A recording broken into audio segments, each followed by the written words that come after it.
Bismillahirrahmanirrahim. Assalamualaikum warahmatullahi wabarakatuh. Shalom, Om Swastiastu, Namo Buddhaya, salam kebajikan, salam sejahtera bagi kita semua. Sebelumnya, perkenalkan, saya Yani Grisnawati dengan NIM S.0021 P.030. Saya dari Prodi S1 Keperawatan. Tujuan dibuatnya video ini adalah untuk memenuhi tugas mata kuliah keperawatan anak 2 yang diapu oleh Bapak Iwayan Romantika Escape Nurse MCAP. Di sini saya akan memberikan pendidikan kesehatan tentang penyakit talasemia. Langsung saja, mari kita simak dan bahas lebih lanjut mengenai penyakit talasemia ini. Apa itu talasemia? Talasemia adalah sebuah kelainan darah yang diturunkan secara genetik oleh orang tua kepada anaknya, di mana umur darah 2-4 kali lebih pendek dibandingkan dengan darah normal. Penyebabnya karena hemoglobin tidak terbentuk dengan sempurna, sehingga sel darah menjadi mudah rusak dan mudah pecah, sehingga menyebabkan anemia dengan tanda pasien menjadi pucat karena kekurangan darah. Akibatnya, penderita harus mendapat transfusi darah secara rutin seumur hidupnya. Data terakhir di Indonesia sudah terjadi peningkatan kasus talasemia mayor yang terus-menerus. Sejak tahun 2012 hingga tahun 2021, data penyandang talasemia mayor di Indonesia sudah mencapai lebih dari 10.000 kasus. Di Indonesia sendiri, 6-10 dari 100 orang adalah pembawa talasemia. Jika penduduk Indonesia berjumlah 200 jiwa, maka ada 20 juta jiwa pembawa gen talasemia. Setiap 3 jam, ada satu anak yang menderita talasemia.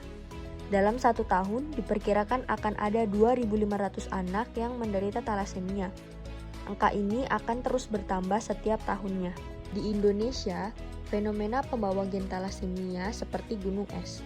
Masih sedikit yang sudah terdeteksi, sisanya masih banyak yang belum diketahui. Talasemia diturunkan dari orang tua kepada anaknya melalui gen pembawa sifat talasemia. Talasemia dapat terjadi disebabkan karena ketidakmampuan sumsum tulang belakang membentuk protein yang dibutuhkan untuk memproduksi hemoglobin secara sempurna. Jika sesama talasemia mayor menikah, maka akan melahirkan 100% anak dengan talasemia mayor. Jika talasemia mayor menikah dengan pembawa talasemia, maka akan melahirkan 50% anak talasemia mayor dan 50% anak talasemia minor. Jika sesama pembawa sifat talasemia menikah, maka akan melahirkan 50% pembawa sifat, 25% anak dengan talasemia mayor, dan 25% normal. Ini berulang dari setiap kehamilannya. Jika pembawa sifat menikah dengan pasangan normal, maka tidak akan melahirkan anak dengan talasemia mayor, melainkan 50% pembawa sifat dan 50% normal. Gitu juga jika talasemia mayor menikah dengan pasangan normal, maka tidak akan melahirkan anak talasemia mayor, melainkan melahirkan 100% anak dengan pembawa sifat. Berdasarkan tingkat keparahannya, tanda dan gejala talasemia terbagi menjadi 3, yaitu yang pertama talasemia mayor, talasemia intermedia, dan talasemia minor. Talasemia mayor adalah orang yang menderita penyakit talasemia. Pada talasemia mayor, ini merupakan keadaan klinis yang paling berat, di mana mereka membutuhkan transfusi darah rutin 2-4 minggu seumur hidupnya. Gejala ini umumnya muncul di awal kehidupan sekitar 6-24 bulan, yang dapat ditandai atau dilihat dari kelopak mata sebelah yang dalam, dan juga tidak jarang kulit akan berwarna kuning. Lambat laun, bayi akan lemas, tidak begitu aktif, dan menjadi mudah sakit. Tidak jarang juga dijumpai berat badan yang sulit naik sehingga anak dapat mengalami kegagalan tumbuh kembang. Gejala selanjutnya adalah pembesaran hati dan limpa sehingga perutnya tampak terlihat lebih buncit. Kedua, talasemia intermedia. Talasemia intermedia biasanya mereka ini baru diketahui saat usia belasan tahun, remaja, atau bahkan saat dewasa.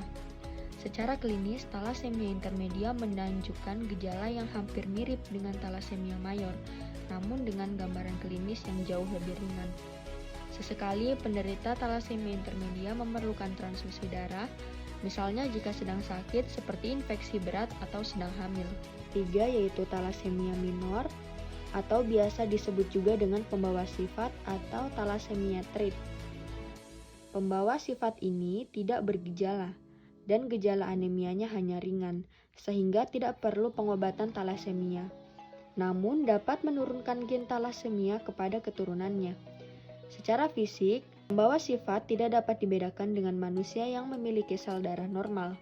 Mereka bisa bekerja, menikah, dan melakukan aktivitas lainnya, bahkan mampu mendonorkan darah.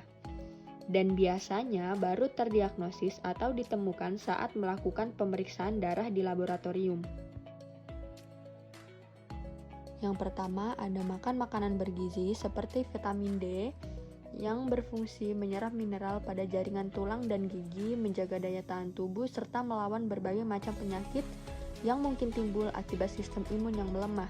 Makanan yang mengandung vitamin D seperti telur, susu, yogurt, tuna, salmon, sereal, hati sapi, minyak ikan, dan jus jeruk. Vitamin E, sumber yang baik untuk thalassemia, adalah produk makanan yang mengandung lemak sehat seperti minyak sayur, minyak jagung, biji bunga matahari, sunflower oil, kacang almond, kacang hazelnut, alpukat, produk susu, serta sereal susu. Sumber makanan tinggi vitamin C yaitu pada sayur, jeruk, stroberi, pepaya. Selanjutnya yang bisa dilakukan adalah terapi bermain mewarnai untuk mengurangi kecemasan anak. Terapi suportif pada anak yang mengalami thalassemia, terapi kelompok pendukung pada ibu yang memiliki anak dengan riwayat penyakit thalassemia. Nah, itulah tadi penjelasan yang dapat saya sampaikan terkait penyakit thalassemia ini, mulai dari definisinya, tanda dan gejalanya, sebaran penyakitnya, apa penyebabnya, serta penata laksanaan keperawatan apa yang dapat dilakukan secara mandiri. Maka dari itu, penting sekali bagi kita semua untuk melakukan screening darah sedini mungkin, mulai dari usia sekolah, remaja, maupun saat sebelum menjelang menikah. Karena sangat penting untuk mengetahui apakah seseorang ini memiliki sel darah merah normal, apakah pembawa gen thalassemia atau justru penyandang thalassemia mayor.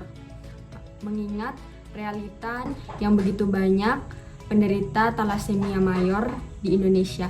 Terlebih lagi, thalassemia ini tidak dapat disembuhkan di Indonesia dikarenakan pencangkokan sumsum tulang belakang belum tersedia di Indonesia.